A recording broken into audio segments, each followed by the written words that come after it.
다윗은 사울과 요나단의 죽음을 진심으로 슬퍼했습니다. 그는 두 사람을 애도하는 노래를 지어 불렀는데 그 노래가 오늘 본문에 기록된 활의 노래입니다. 다윗이 의도했던 의도하지 않았던지 간에 그의 애도와 탄식은 개인을 넘어 이스라엘 공동체의 인간다움을 함양하고 하나님과 친밀한 관계를 맺게 하는 역할을 했습니다. 오늘 본문은 사무엘하 1장 17절부터 27절이고요. 그 중에서 17절부터 21절까지 읽겠습니다. 다윗이 이 슬픈 노래로 사울과 그의 아들 요나단을 조상하고 명령하여 그것을 유다 족속에게 가르치라 하였으니 곧 활노래라. 야살의 책에 기록되었으되 이스라엘아 내 영광이 산 위에서 죽임을 당하였도다. 오라 두 용사가 엎드려졌도다. 이 일을 가드에도 알리지 말며 아스글론 거리에도 전파하지 말지어다. 블레셋 사람들의 딸들이 즐거워할까? 할례 받지 못한 자의 딸들이 개가를 부를까? 염려로다. 길보아 산들아 너희 위에 이슬과 비가 내리지 아니하며 재물 낼 밭도 없을지어다. 거기서 두 용사의 방패가 버림바 됨이니라. 곧 사울의 방패가 기름 부음을 받지 아니함같이 됨이로다. 아멘. 오늘 말씀의 제목은 인간적인 감정을 넘어 큰 그림으로 보라 입니다. 먼저 17절부터 21절에 보면 사울과 요나단의 죽음에 대한 다윗의 슬픔이 나와 있는데요. 다윗이 요나단의 죽음을 슬퍼하며 애도한 것은 너무나 당연한 일입니다. 그런데 오랜 세월 동안 자기를 죽이려 쫓아다녔던 사울의 죽음을 슬퍼하며 애도한다는 것은 그가 어쩔 수 없이 나라의 수장으로서 정치적 도리를 한다라는 합리적인 의심을 가져올 수 있습니다. 하지만 다윗이 지은 애가를 보면요, 그러한 의심이 부끄러워질 만큼 그의 진심이 담겨 있음을 알 수 있습니다. 그는 이 애가를 지은 후에 그 애가를 유다 족속에게 가르쳐 부르게 하라고 명령했습니다. 그는 사울과 요나단의 죽음으로 인해 이스라엘의 영광이 산 위에서 죽임을 당했다고 노래했습니다. 두 용사가 엎드려졌다고 통곡했습니다. 블레셋의 적들이 승전가를 만들어 부르며 즐거워할 것을 염려하며 그들의 죽음을 이웃나라에 알리지 말라고 외쳤습니다. 그렇게 다윗은 진지한 경의와 위엄으로 깊은 슬픔을 노래하고 있습니다.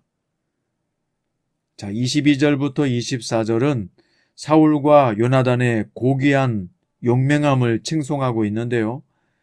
전투가 벌어지는 상황은 그야말로 아비규환의 현장이었습니다.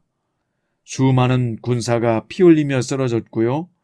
활과 칼이 몸을 관통하고 방금까지 옆에서 함께 싸우던 사람이 어느 순간 죽음이 되어 누워 있습니다. 그런 공포의 전장에서 사울과 요나단은 끝까지 물러서지 않고 용감하게 싸웠습니다. 다윗은 사울과 요나단이 사랑과 신뢰 가운데 서로에게 부끄럽지 않은 모습으로 끝까지 싸웠음을 노래하고 있습니다.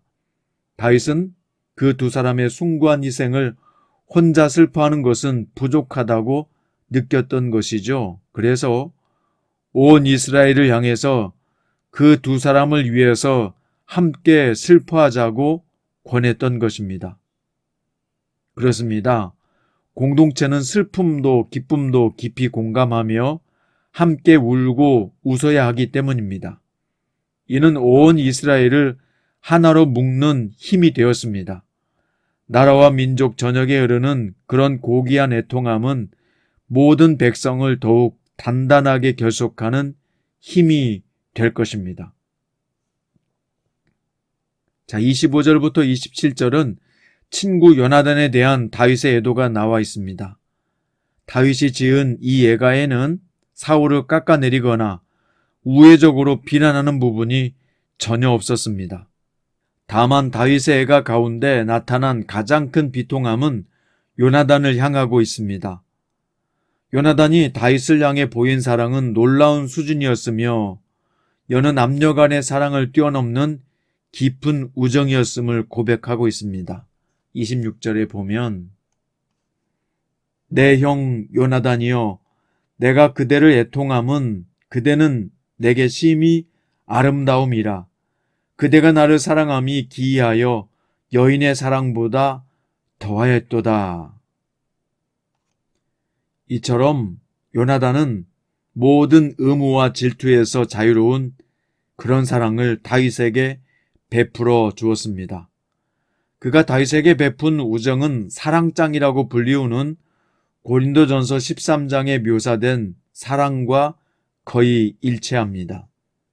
그런 사랑은 인간적인 감정에서 비롯된 사랑이 아닌 지극히 영적인 감정에서 비롯된 사랑이라고 할 수 있습니다. 다윗은 그 예가를 통해서 그 우정과 사랑이 얼마나 고귀한 가치를 지녔는지를 잘 드러내 보여주고 있습니다.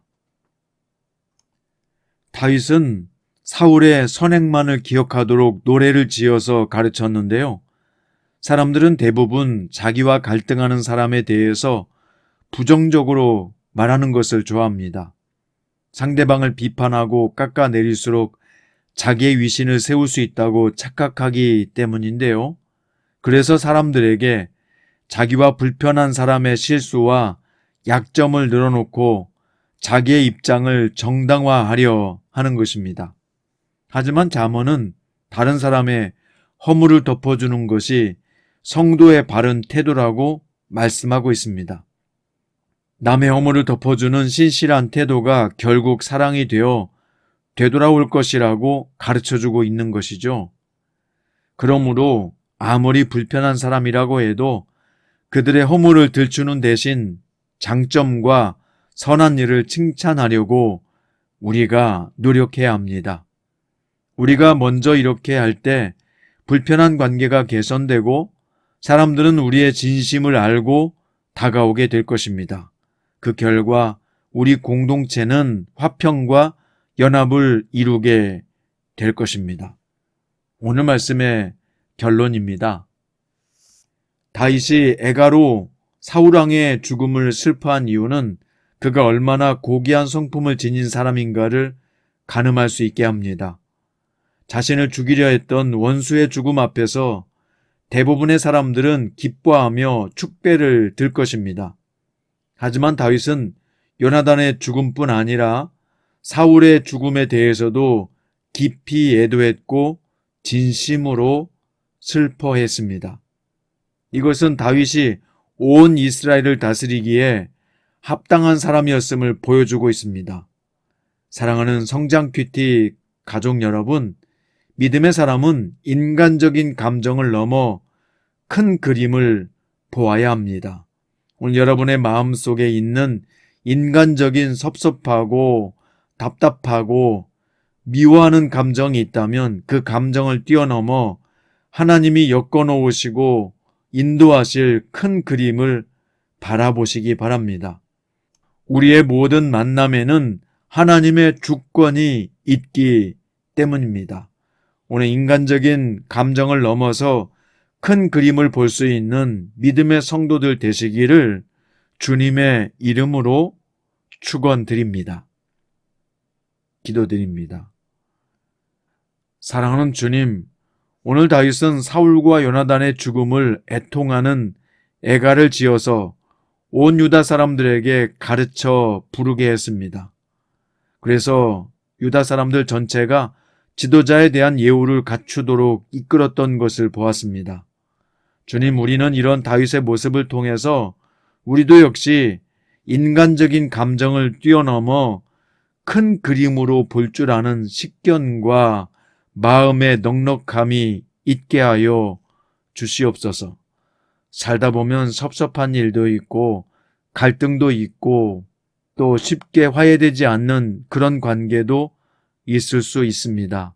하지만 이 모든 관계를 허락하신 하나님의 섭리를 믿으며 만남 속에 있었던 하나님의 주권을 따르며 인간적인 섭섭함이나 감정을 뛰어넘어 큰 그림으로 넓게 바라볼 수 있는 믿음의 사람, 곧 다윗처럼 우리를 사용하시고 우리의 마음을 넓혀 주시옵소서. 오늘 또 주님 안에서 넉넉하고 큰 사람이 될 수 있도록 인도해 주실 것을 믿습니다. 살아계신 예수님의 이름으로 기도드립니다.